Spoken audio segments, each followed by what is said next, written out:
Oke, baik teman-teman semuanya, gimana kabarnya?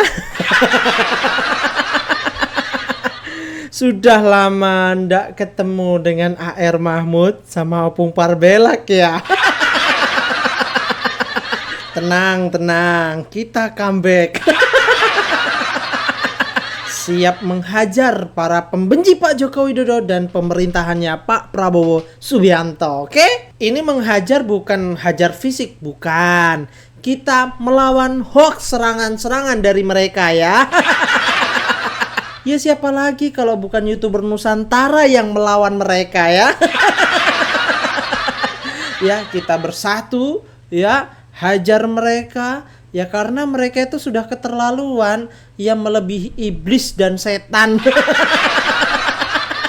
Nggak percaya? Coba kita tanya Mbah Amin ya. Sebenarnya itu mereka seperti apa sih ya, para pembenci Pak Joko Widodo dan kepemerintahannya Pak Prabowo Subianto? Mbah, mereka itu seperti apa sih? Lebih ganas, lebih gawat, lebih serem, lebih dajjal, lebih evil, lebih syaitannya daripada yang lalu-lalu ya.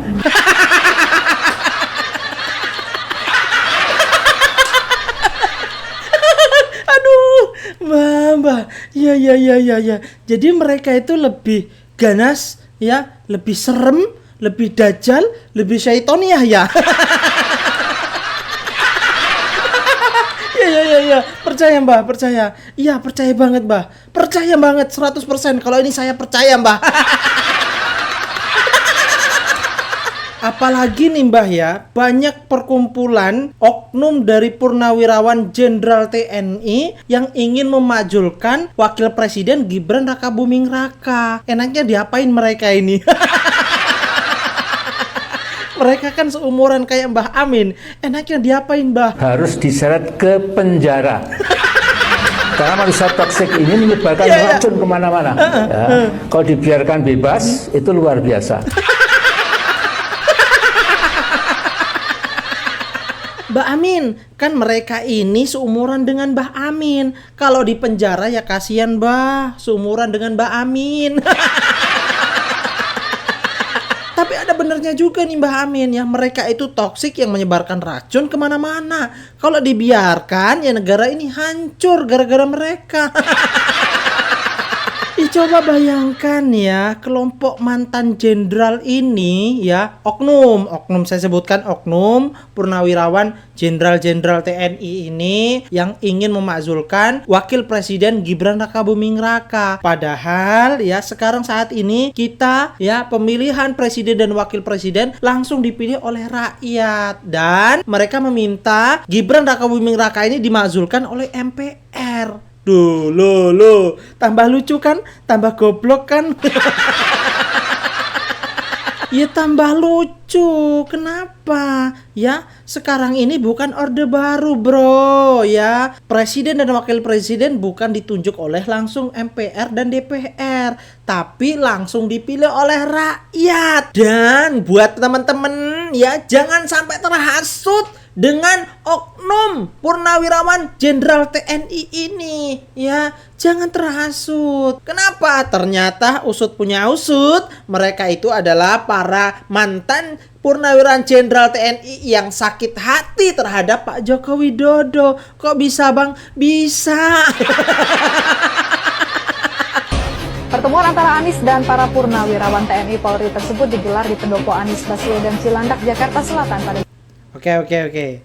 Dari sini kita sudah paham ya, kenapa para purnawirawan yang menuntut Wakil Presiden Gibran untuk diganti atau mundur atau dimakzulkan. Ya lihat aja. Siapa yang mereka dukung waktu Pilpres tahun 2024? Lanjut. sore. Jenderal Purnawirawan meminta agar Gibran diganti. Oke. Selain itu, yang mendukung kalau Gibran itu diganti adalah dulu pernah menjadi wakil presiden Bapak Soeharto, yaitu Pak Tri Sutresno. Nah. Udah tua sebenarnya ya. Sudah tua. Tapi kenapa sih masih ngurusin hal-hal yang begini? Mungkin kangen Mbah Tri ini di Orde Baru. Oke. Aduh Mbah Tri, dulu kalau Mbah Tri Sutresno itu menjadi wakil presiden itu bukan karena pilihan rakyat Mbah, tapi karena ditunjuk langsung oleh Bapak Soeharto. Nggak dipilih rakyat kok bangga gitu. Sampean itu udah tua Mbah, nggak usah ikutan yang kayak gini Mbah.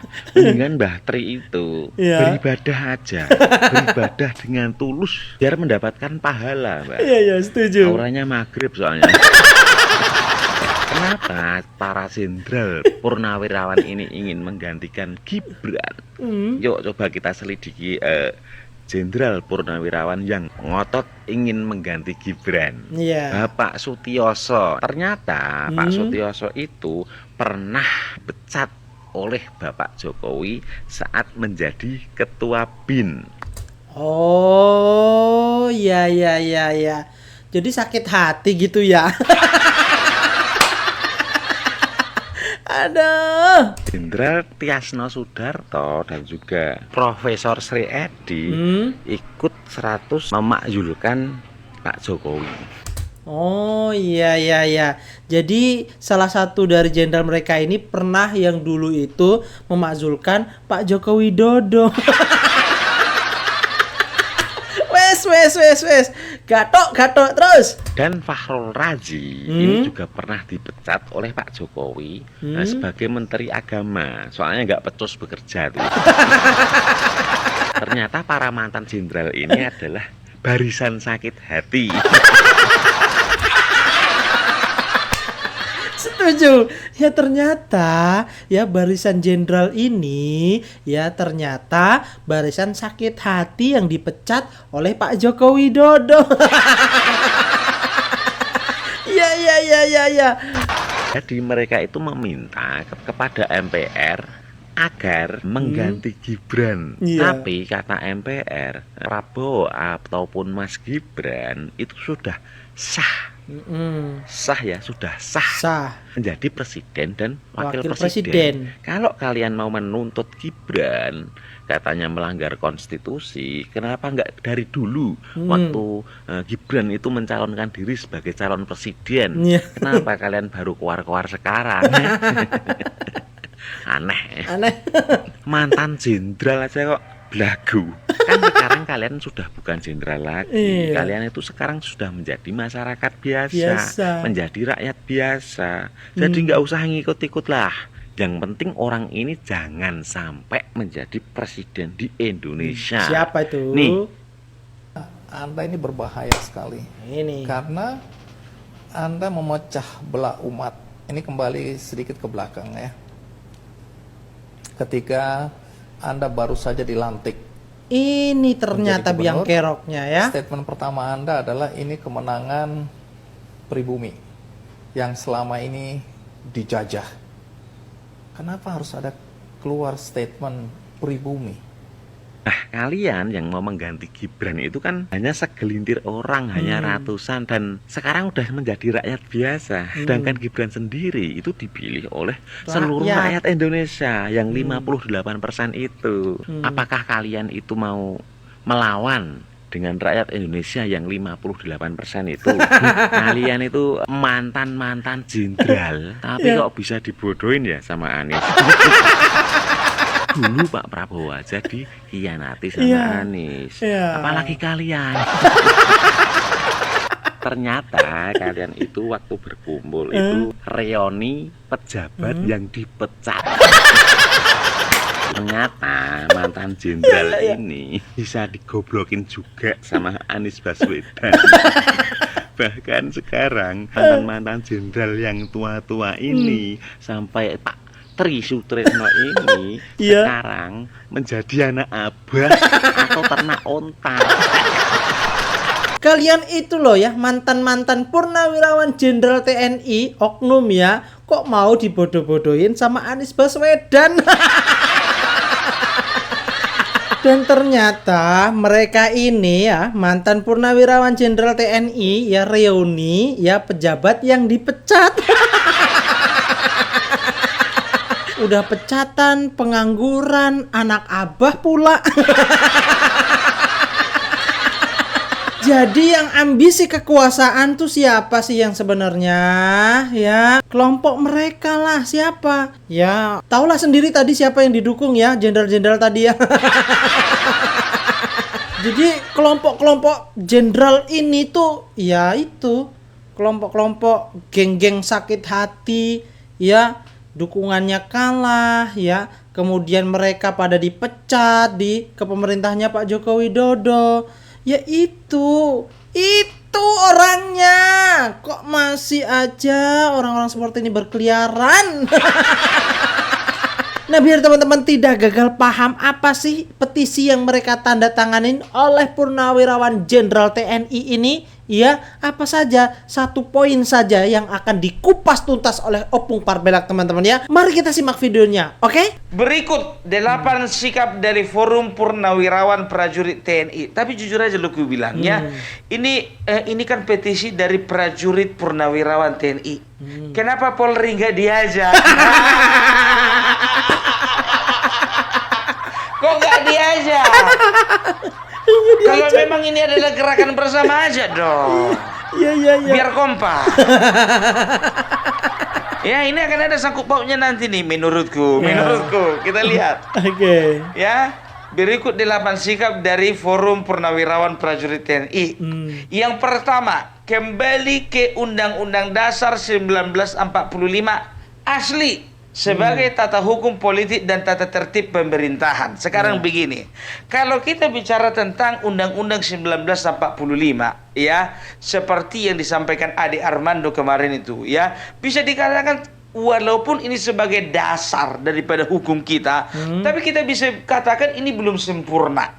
Makanya ada UUDS, Undang-Undang Dasar Sementara tahun 1950. Walaupun pada akhirnya kembali lagi ke Undang-Undang Dasar 1945. Nah, sekarang begini, ya. Kenapa Undang-Undang Dasar itu bisa dikatakan tidak sempurna? Kalau sempurna tidak perlu ada namanya amandemen. Ya. Oke, tahu. Ya, amandemen itu adalah perubahan-perubahan ya terhadap beberapa pasal dari bagian dari Undang-Undang Dasar 45 yang dinyatakan yang dianggap perlu ya untuk untuk mendukung sistem di dalam pemerintahan ya, dan juga di dalam sistem kebangsaan ini ya. Itu dia. Jadi kalau memang sempurna, kenapa harus ada amandemen? Amandemen pertama tahun 99, amandemen kedua tahun 2000, amandemen ketiga tahun 2001, amandemen keempat 2002. Ya, itu dia. Kenapa mereka ngotot harus harus kembali ke Undang-Undang Dasar 1945. Berarti artinya ya semua amandemen itu gugur. Harus digugurkan dong kalau berbicara tentang keaslian dari Undang-Undang Dasar 1945. Ya. Kita akan melihat ya amandemen ya Undang-Undang Dasar 1945 amandemen yang pertama tahun 1999 ya. Amandemen pertama itu ya berisi tentang bagaimana membatasi kekuasaan dari seorang presiden. Membatasi kekuasaan itu yang pertama presiden. Ya. Jadi kekuasaan presiden kalau yang tadinya ya bisa dikatakan sudah 32 tahun ya, untuk setelah amandemen kekuasaan presiden itu hanya 2 periode dan satu periode itu hanya 5 tahun. Nah, ini amandemen yang pertama. Kalau misalnya merujuk kepada Undang-Undang 1945 yang asli, berarti kita kembalikan saja bahwasanya ya presiden Indonesia boleh seumur hidup. Ini berarti ada niatan kalian. Ya. Berarti kalian nggak suka kalau presiden itu hanya 2 periode. Ada rencana dari kalian kalau misalnya orang-orang kalian menduduki jabatan presiden, berarti kalian bisa 15, 20, 30 bahkan 35 tahun. Ada niatan nih dari mereka nih ya. Ya, itu dia. Oke. Ya, ini harus jeli ya. Ya, siap. Kita jangan cuma lihat bungkusnya saja, tapi kita harus kupas apa di dalam bungkusnya itu ya. Kenapa harus kembali kepada Undang-Undang Dasar 1945 yang asli? Itu amandemen yang kedua. Berarti mereka ya berencana satu ketika Presiden Indonesia akan kembali lagi seperti zaman Soeharto. Hati-hati Iya. nih, jangan sampai Tidak tertipu lagi 2 dengan periode, mereka. ya bahkan bisa sampai berperiode-periode, kan begitu. Nah, masuk kita lagi amandemen yang kedua, ya. Masih amandemen yang pertama, ya. Amandemen pertama juga mengatur bagaimana fungsi dari penguatan daripada fungsi DPR. Jadi, ya, amandemen yang pertama juga selain mengatur kekuasaan dari presiden, ya, amandemen pertama ini juga mengatur, ya, keseimbangan dari fungsi dari legislatif, yudikatif dan juga eksekutif. Nah, sebelum amandemen, fungsi yang paling dominan itu eksekutif. Nah, setelah amandemen, ya, terjadilah sebuah keseimbangan antara eksekutif, yudikatif, dan juga legislatif. Jadi, ada rencana berarti dari kalian. Ketika kalian berada di kursi eksekutif, berarti kalian ingin mengembalikan kekuasaan penuh di tangan eksekutif. Hati-hati nih. Hati-hati.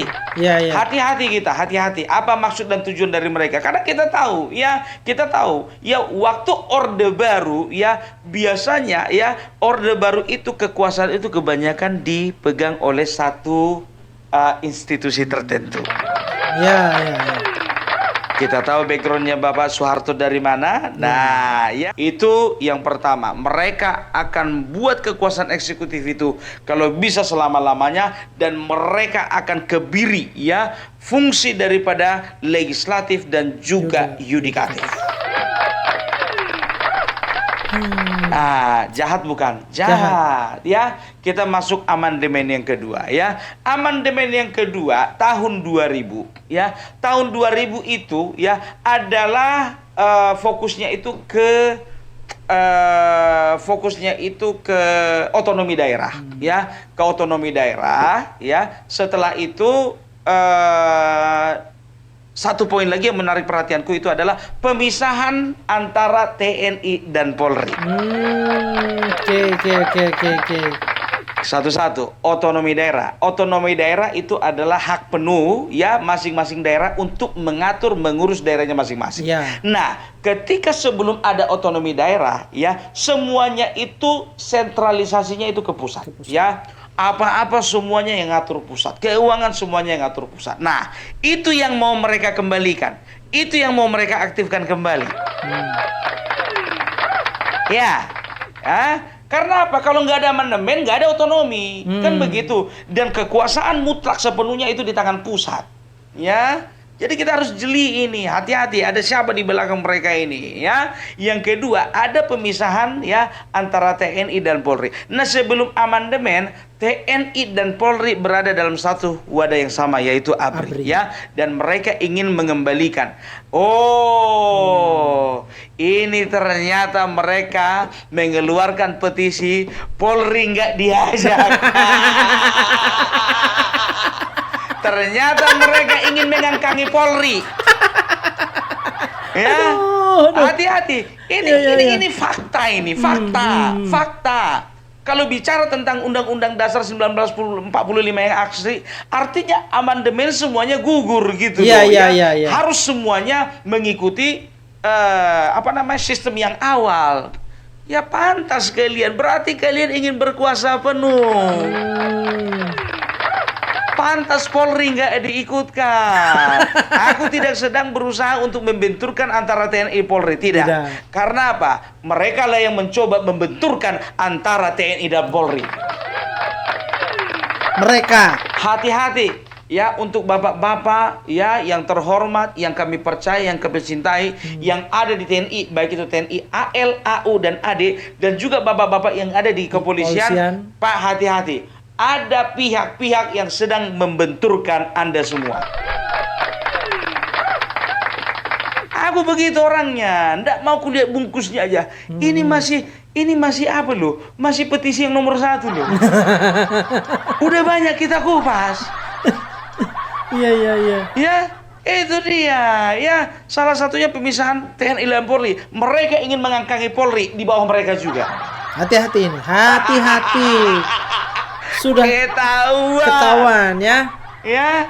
Jahat mereka ini, jahat. Ya, kita masuk amandemen yang ketiga. Amandemen yang ketiga apa? Amandemen ketiga itu ya itu adalah sistem pemilihan ya tahun 2001. Sistem pemilihan presiden dan wakil presiden secara langsung. Sebelum amandemen, pemilihan presiden dan wakil presiden itu ditentukan oleh DPR dan juga MPR. DPR sama MPR. Jadi mereka ingin berusaha ya mengembalikan pemilihan presiden dan wakil presiden ya itu tidak lagi dilakukan, tidak lagi dipilih oleh rakyat tapi mereka yang pilih.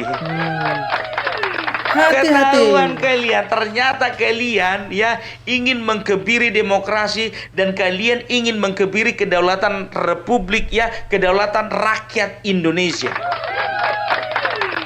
Pandai kalian, sepandai-pandainya kalian, nggak lebih pandai kalian dari Bung Parbelan. Mantap, mantap. Inilah Bung Parbelan ya. Hati-hati, rakyat jangan mau dihasut. Ya, ini dia. Amandemen ketiga itu adalah pemilihan langsung. Berarti kalau misalnya mereka ingin kembali ke Undang-Undang Dasar 1945 yang asli, amandemen gugur. Berarti apa? Pemilihan mereka akan atur sedemikian rupa supaya rakyat tidak memilih lagi secara langsung. Jahat tidak? Jadi siapa sebetulnya yang merusak demokrasi? Nah, ini dia orangnya. Nah, ini dia orangnya. Ya, Tapi mereka selalu teriak Jokowi. Hah? Aku tahu tembakan kalian kemana. Kalian mengatakan kami setuju dengan pemerintahan Bapak Prabowo, tapi kami nggak setuju dengan wakil. Kami nggak setuju dengan Jokowi. Aduh. Kalian peralat sedemikian rupa. Setelah itu apa? Ya, amandemen ketiga 2001 ya, itu berisi tentang ya adanya pembentukan lembaga-lembaga baru seperti DPD, Mahkamah Konstitusi dan juga Komisi Yudisial. MK ya. Berarti kalian ingin supaya Mahkamah Konstitusi dibubarkan. Komisi Yudisial dibubarkan, ya. Ya, Ya kalau DPD ya urusan sana lah, itu nggak terlalu kubahas itu. MK mau mereka bubarkan. Lama-lama KPK dibubarkan. Nggak ada lagi kontrol terhadap mereka ini. Poinnya apa tadi? Ya, poinnya apa tadi? Ya, ada kekuatan eksekutif yang sedang mereka rancang untuk berkuasa penuh. Karena ada amandemen, ya, makanya eksekutif nggak bisa berkuasa penuh. Karena ada amandemen, makanya ada Mahkamah Konstitusi. Ketika ada sengketa-sengketa, ada permasalahan-permasalahan yang ada kaitan erat, ya, erat kaitannya dengan pemilihan, ya, apa namanya, setelah itu undang-undang, kebijakan, ya, udah nggak ada lagi, apa namanya, udah nggak ada lagi mahkamahnya gitu loh, ya. Jadi ya kembali lagi ke awal. Ini kan adalah berupa, kalau aku katakan ini adalah merupakan kemunduran, ya kan gitu. Orang kita makin maju ini kan makin mundur, kok bodoh namanya itu. Kita mau makin maju ini makin mundur. Makin godok. Nggak goblok namanya itu. Goblok, godok. Jadi maksudnya apa? Mau dibubarkan MK? Komisi Yudisial juga dibubarkan. Maksudnya gimana? Ada apa? Masyarakat harus jeli ya, jeli ya. Itu dia, ya. Setelah itu apa? Ya, apa namanya? Amandemen yang keempat. Amandemen keempat itu adalah ya mengatur pasal-pasal yang erat kaitannya dengan hak asasi manusia. Ternyata ya kalian juga ingin mengembalikan ya bagaimana hak asasi manusia tidak lagi dilindungi seperti zaman Orde Baru. Ya. Hati-hati, ada Petrus. Ada Petrus. Begitu bersuara orang hilang, menyinggung pemimpin langsung nggak kelihatan lagi batang hidungnya gitu. Ketahuan ternyata mereka ingin mengangkangi dan mereka ingin memenjarakan hak asasi manusia. Loh, setelah ada amandemen Undang-Undang Dasar 1945, hak asasi manusia, baik itu hak anak, perempuan, setelah itu apa namanya, hak-hak kita sebagai warga negara itu semuanya kan diatur. Ya. Itu kan semuanya kan dilindungi undang-undang gitu loh. Dan mereka ingin mengembalikan semuanya di awal. Hati-hati. Ini masih 1 poin. Masih petisi nomor pertama. Mereka ingin mengembalikan semuanya ke Undang-Undang Dasar 1945, berarti semua yang di amandemen itu gugur.